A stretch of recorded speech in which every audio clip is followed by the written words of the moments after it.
Soup তৈরি করার জন্য প্রথমে একটি প্যানের মধ্যে দিয়ে দিচ্ছি রান্নার সয়াবিন তেল পরিমাণ অনুযায়ী। এবার সাথে দিয়ে দিচ্ছি 1 টেবিল চামচ পরিমাণ পেঁয়াজ কুচি। এবার পেঁয়াজ কুচিটা হালকা ভেজে নিব। এবার পেঁয়াজ কুচির মধ্যে দিয়ে দিচ্ছি গাজর কুচি। এখানে আমি 1 টেবিল চামচ পরিমাণ দিয়ে দিয়েছি। এবার খুব ভালোভাবে পেঁয়াজের সঙ্গে গাজর কুচিগুলো নেড়ে মিশিয়ে নিব। পেঁয়াজ কুচির সঙ্গে গাজরগুলো খুব সুন্দরভাবে নেড়ে মিশিয়ে নিয়েছি। এবার এর মধ্যে দিয়ে দিচ্ছি টমেটো কুচি। এখানে আমি 2 টেবিল চামচ পরিমাণ টমেটো কুচি দিয়ে দিয়েছি। এবার খুব ভালোভাবে নেড়ে নিব। এবার কিছুক্ষণ জাল করে রান্না করে নিব। কিছুক্ষণ সময় নিয়ে সবগুলো উপকরণ খুব ভালোভাবে আমি ভেজে নিয়েছি। এবারে ভেজে নেওয়া সবজির মধ্যে দিয়ে দিচ্ছি বাঁধাকপি কুচি। এখানে আমি প্রায় 2 টেবিল চামচ পরিমাণ বাঁধাকপি কুচি দিয়ে দিয়েছি। এবার খুব ভালোভাবে সবগুলো উপকরণের সঙ্গে নেড়ে মিশিয়ে নিব।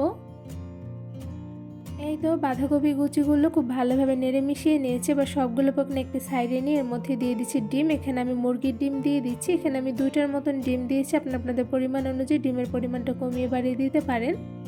এবার ডিমগুলো আমি সবজির সঙ্গে খুব ভালোভাবে নেড়ে মিশিয়ে নিব।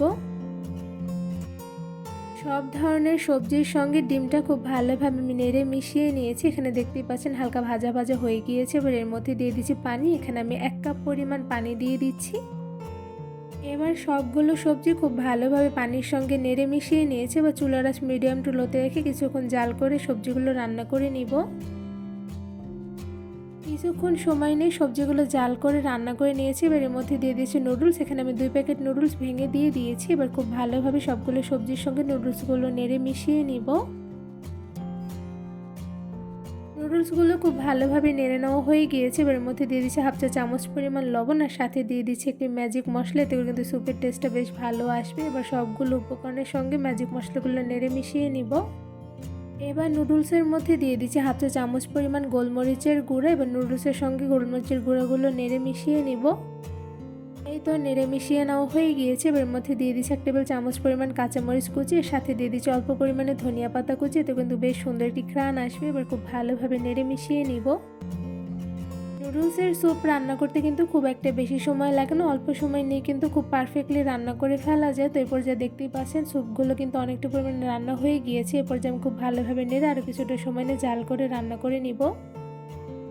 কিছুক্ষণ পর পর স্যুপগুলো একটু নেড়ে নিতে হবে, নয়তোবা নিচে লেগে যেতে পারে। তো এরপর যে আমি খুব ভালোভাবে নেড়ে নিচ্ছি। চুলার আঁচ মিডিয়াম টু লোতে রেখে কিছুক্ষণ সময় নিয়ে নুডলসের স্যুপগুলো আমি রান্না করে নিয়েছি। তো এরপর যা দেখতে পাচ্ছেন স্যুপগুলো কিন্তু পারফেক্টলি রান্না হয়ে গিয়েছে আর দেখতে কিন্তু মাশাআল্লাহ খুবই লোভনীয় হয়েছে। 10 থেকে 15 মিনিট সময় নিয়ে নুডলসের স্যুপগুলো রান্না করে নেওয়ার পর কিন্তু স্যুপগুলো একদম পারফেক্টলি রান্না হয়ে গিয়েছে। এবার এই স্যুপগুলো আমি একটি বোলে বেড়ে নিব। নুডলসের স্যুপগুলো একটু বেশি ঘন হলে সেক্ষেত্রে খেতে কিন্তু বেশ মজাদার হয়। তো এই পর্যায়ে দেখতেই পাচ্ছেন নুডলসের স্যুপগুলো কিন্তু আমার বোলের মধ্যে বেড়ে নেওয়া হয়ে গিয়েছে আর সাথে দেখতে কিন্তু মাশাআল্লাহ খুবই সুন্দর হয়েছে।